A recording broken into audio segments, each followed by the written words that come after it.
What's going on, everybody? Arthur Solomon here, and I'm joined by my brother Stas and a good friend of ours, Chad Harris, rock star investor here in the Dayton area.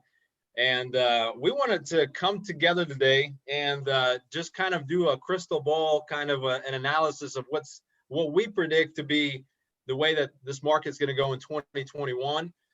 And we thought, man, this could be a great opportunity to pick Chad's brain. The guy's a guru. Runs I don't know how many companies or how you're doing everything, brother man. So you've been involved in real estate many years, and mostly you're doing single family, I think. So we'll try to stick to the single family side, but I will pick your brain on some other things as well. So all right, glad to help, glad to be here. Thanks for having me. Yeah, so with all this stuff going on, interest and the inventory and foreclosures, let's, however you wanted to unpack it, kind of just give us an idea of what you think, and maybe Stas can give us an idea of what he thinks as well. Well, yeah, I would like to think that I had some amazing insight, crystal ball, and be able to predict what's going to happen with everything and the uncertainty.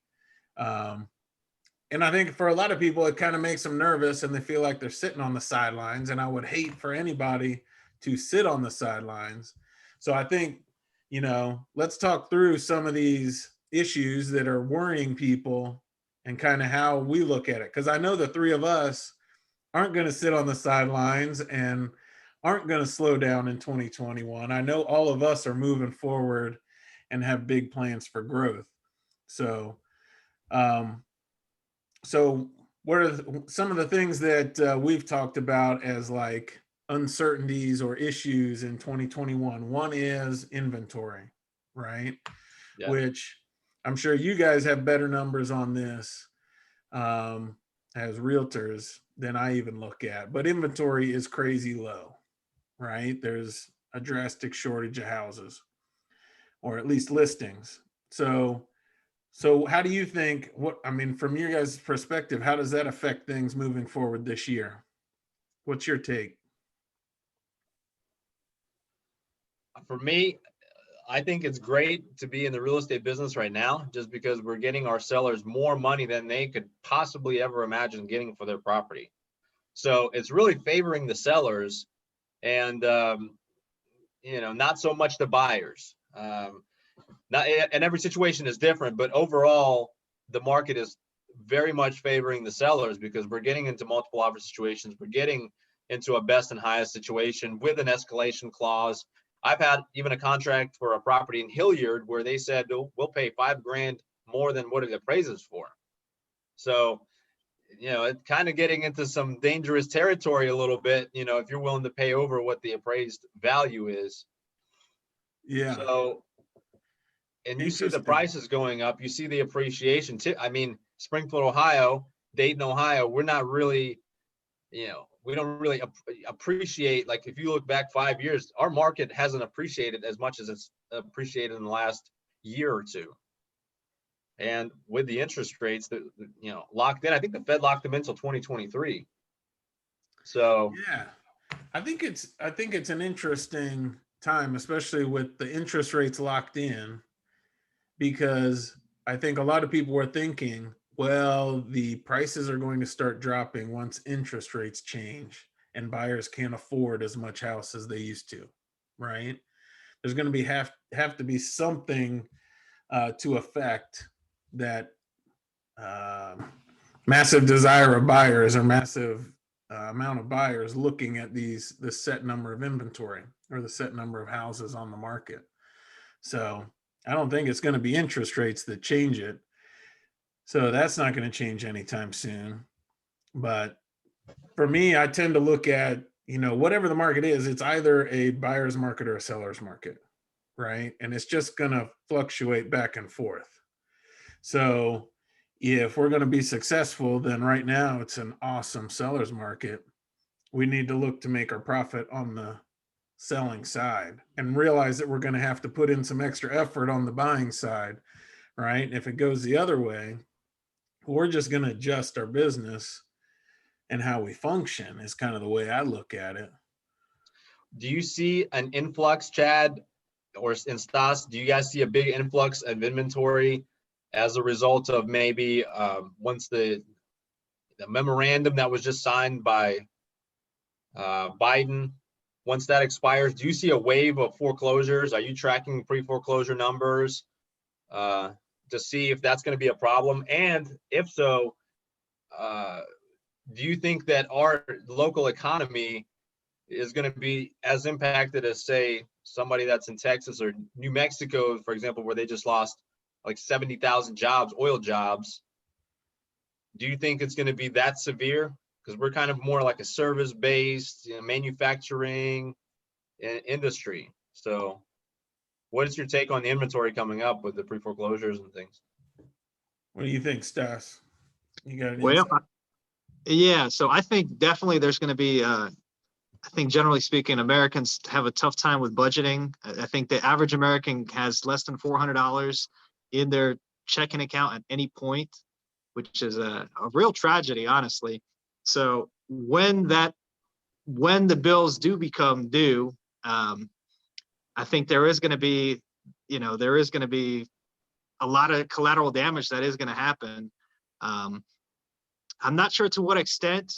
I mean, this year's kind of, or this past year has been kind of a surprise for all of us. It really hasn't turned out as I thought. So I don't have a crystal ball there, but I think we are going to see a big wave of people who are not going to be able to stay where they are if they can't pay the bills. Yeah, I think they kind of politicians keep kicking that wave down, down the road and extending it. But I think statistically, there's going to be a wave. There's been such a change in the economy. I think plenty of people are still making a lot of money. Plenty of businesses are still doing really well. But with all the uncertainty, some of the businesses that were doing well aren't, and some of the jobs are just changing, right? Maybe we have less servers and more drivers. There's going to be some servers that are out of work and some drivers that are suddenly making more money. And with that change, I think there are going to be people who struggle. So I think with that wave, I used to think there was going to be, a sudden point where the market was just hit with all these foreclosures and there would be a drastic moment of change. And now I tend to not think that. I think there's going to be more and more opportunity for where people are struggling to keep up with payments, or maybe they're so far behind they give up on making their payments. And I just think there's going to be more and more people that are helped with a subject to offer or creative finance deals. And I think the actual moment of massive foreclosures coming on the market is going to get lessened and kind of just extended out. That's the way I tend to see it. So Yeah, I think So right now is a great time to be a wholesaler. If you're in real estate, right now is a phenomenal time for you to bring assets to the market. We are in such short supply and there's so many people who are behind. And if you can give them a way out, if they haven't paid their mortgage in, last 2, 3, 4, 5 months, however long it's been, if you can come and alleviate that problem, right now it's a gold mine out there. And, and it's only going to get better. Exactly. Just keep working at it, man. But if there's no massive wave of foreclosures hitting the market, that's not going to affect retail prices very much, right? If you're doing flips, that's not really going to affect that very much, I don't think.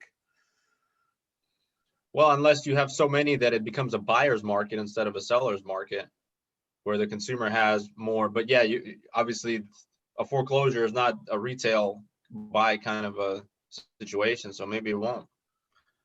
Yeah, But I think it'll give. guess I think of it if there's a massive wave of foreclosures that hit and suddenly inventory has this massive spike, then yeah, that will affect prices. But I think if more and more of those properties are picked up before the actual foreclosure and those foreclosures are stretched out a while, it's not, a big wave where they all suddenly hit, then I think the inventory is just going to creep up and the demand's going to keep up with it because people are kind of holding off on buying and moving right now.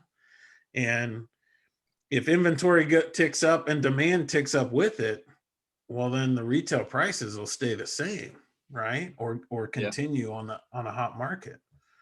So what are your thoughts as far as obviously demand is pent up, high demand, interests are low, everyone wants to get in and buy.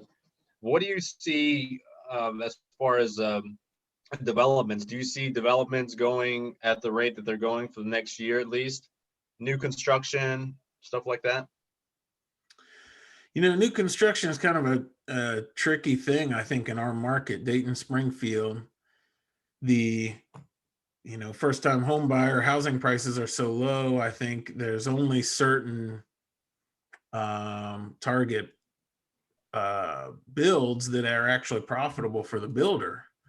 So I think our current inventory is going to keep rising in value. Personally, I think they're only going to build high-end houses or apartments. I don't know. What do you guys think?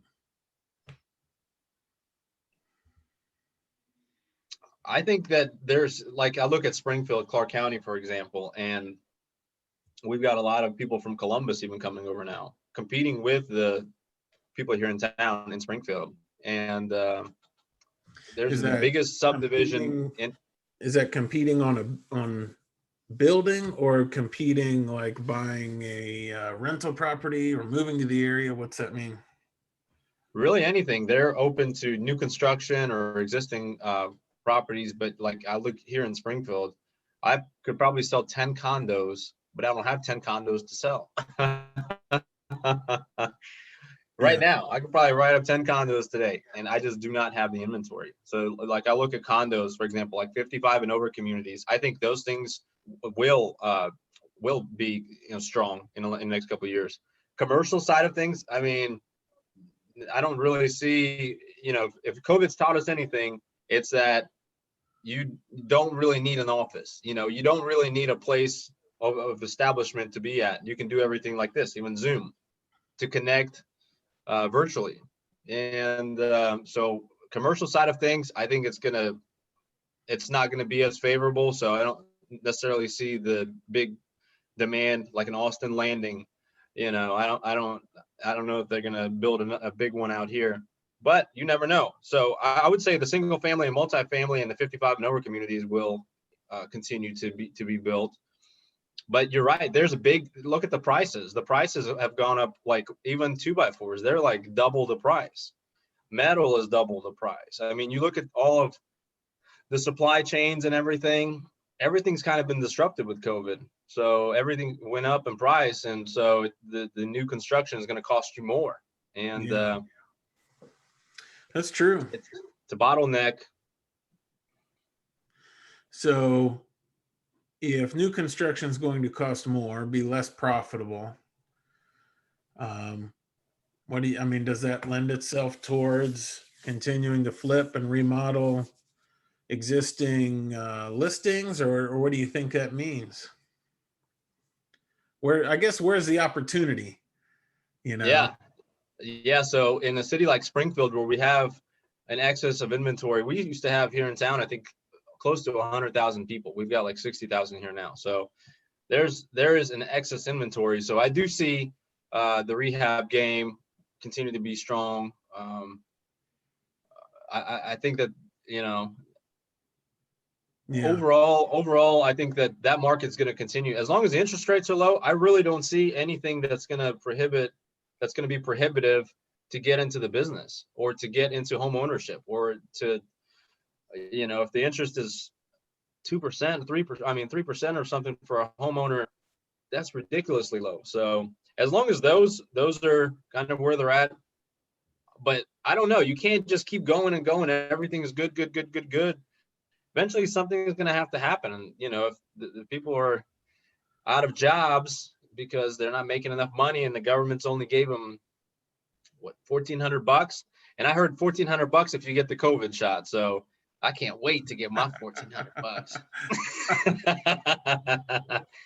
Oh man, going to Sisler when that $1,400 hits the account, right? Man, yeah, I don't see how we can keep the economy closed down and still expect people to be financially well off. I think that there is something that's going to happen. You can't just keep kicking the can down the road, as you mentioned. Yeah. We're gonna have to make some adjustments. So that's where investors like us, like, I'm not, I don't want another crash, but I tell you what, when the crash comes, I'm going to be ready, and I'm going to be ready to buy some houses, some apartments, and who knows what. So I'm just keeping my eyes open, my ears open, and going with the flow. That's crystal ball prediction. So, you guys have anything else to add or any comments? So I've been listening on Audible to this interesting book, and it's called The New Great Depression. So it's not real optimistic. I'm going to tell you that up front right now. Is that the Great Reset? Does it have to do with the Great Reset? It's not related to the Great Reset, but it's got a lot of information on COVID and kind of the impact and why governments worldwide acted the way they did. And it's got a lot of economic data comparing now to the Great Depression and in relation to previous recessions. So I think it's not real positive on where the economy is going in the next, let's say, 2 years, but it was written in the fall. So I think its predictions might be a little delayed by all the stimulus and extension of unemployments and extension of foreclosures. But I do think the economy has to turn. I just don't know if it's going to be a massive V or if it's going to trickle out. But with the interest rates, so I guess my perspective is how to prepare, because I'm similar to you guys, preparing for, I'm going to move forward with the business, but I'm also going to prepare for whenever those deals do come, right? So with interest rates, I'm working to refinance our existing properties, our existing portfolio, and get some long-term, low interest money and build up cash reserves for those good deals coming. And additionally, like I talked about with the subject too, I think there's a whole bunch of creative finance deals on the horizon. And in a really hot market, those are tougher to find, because sellers think, well, I could just list it and sell. But I think as things start to turn, those will be more and more attractive to sellers.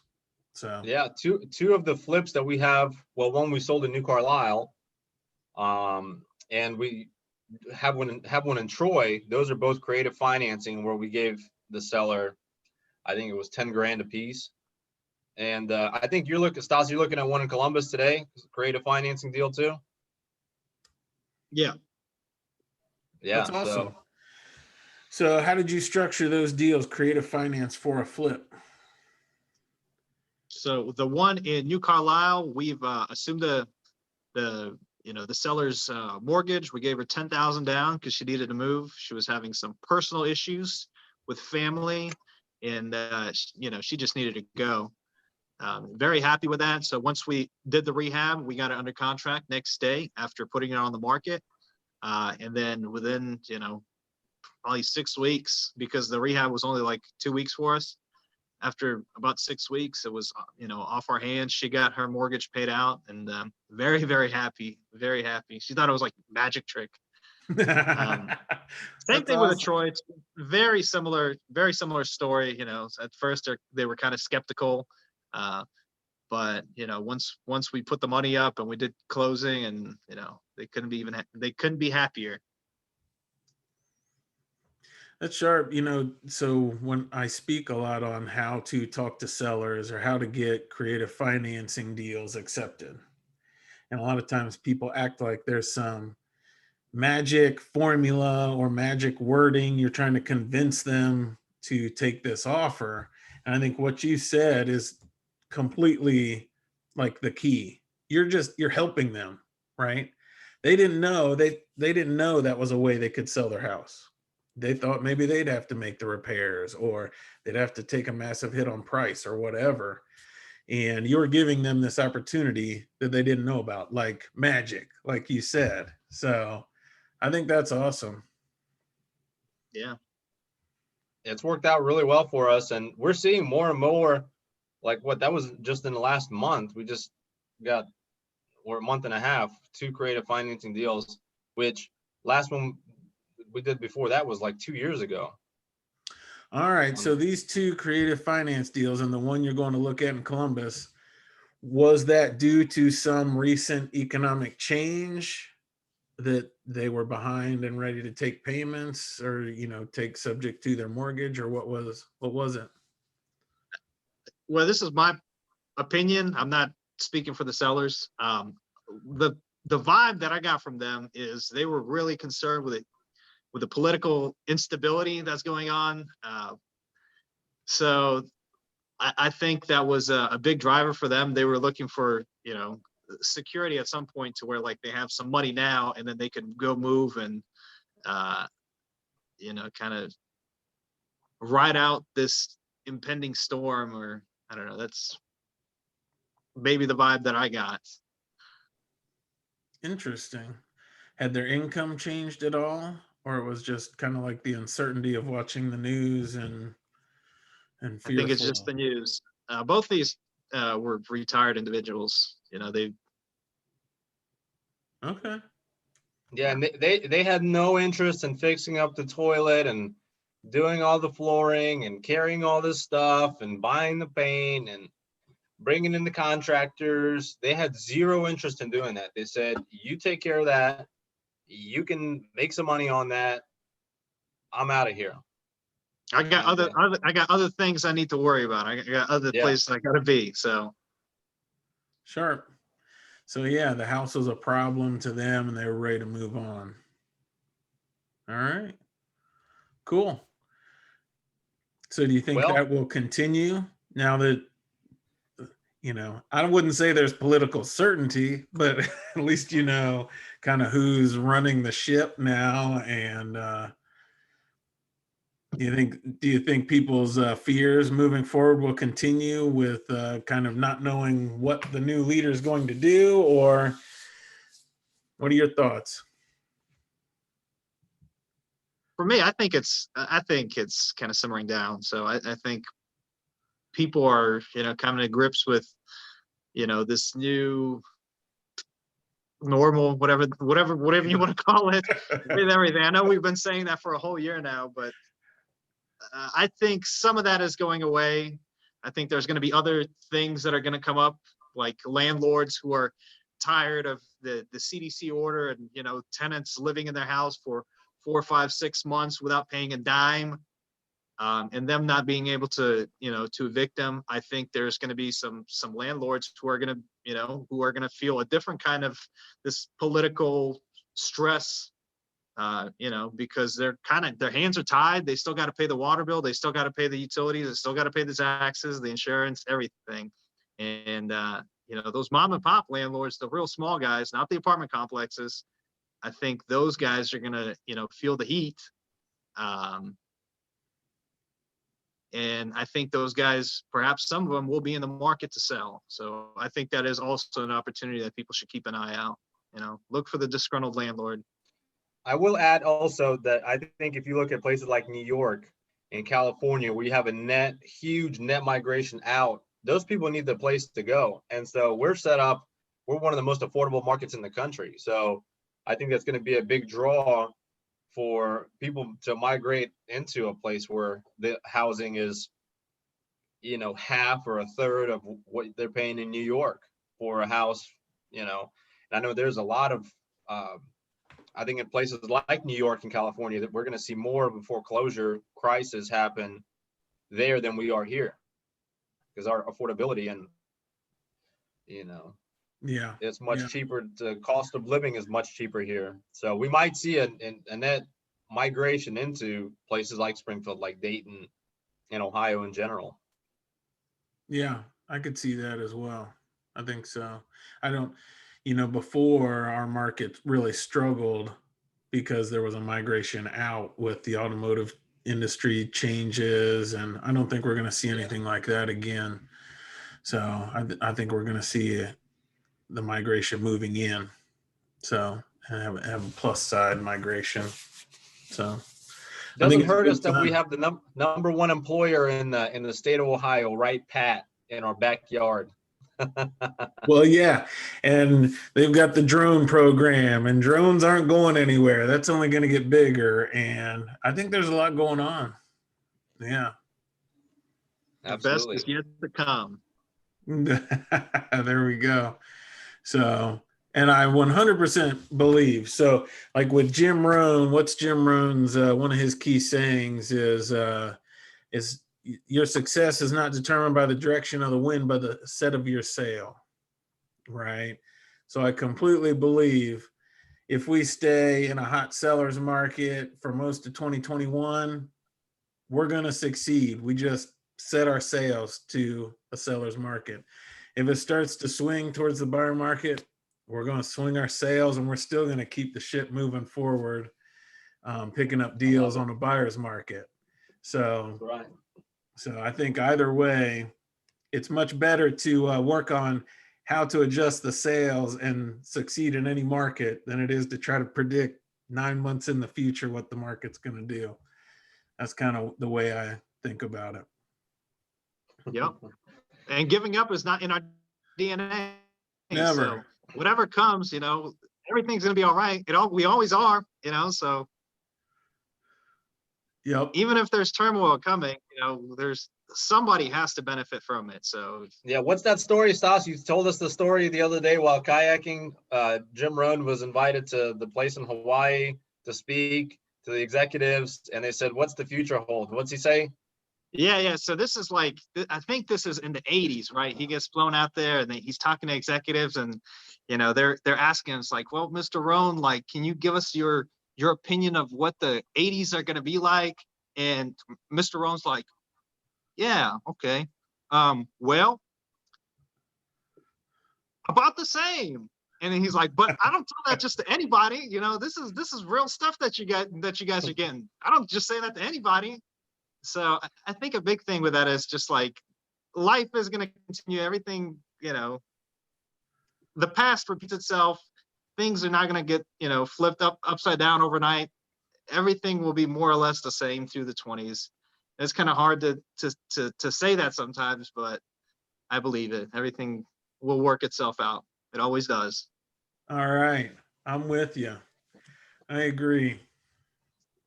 Well, guys, it's been a real pleasure to have both of you on the podcast, and I'm looking forward to doing another one of these some point in the near future. So let's see how our predictions come true. Maybe we'll rewind this thing and see where we're at in 6 months. Yeah. Yeah, man. Glad to be on. Always enjoy it. Thanks, guys. Thank you so much, Chad, Stas, for joining us today, and we'll see you on the next podcast. Subscribe, like the page, and we'll see you guys soon.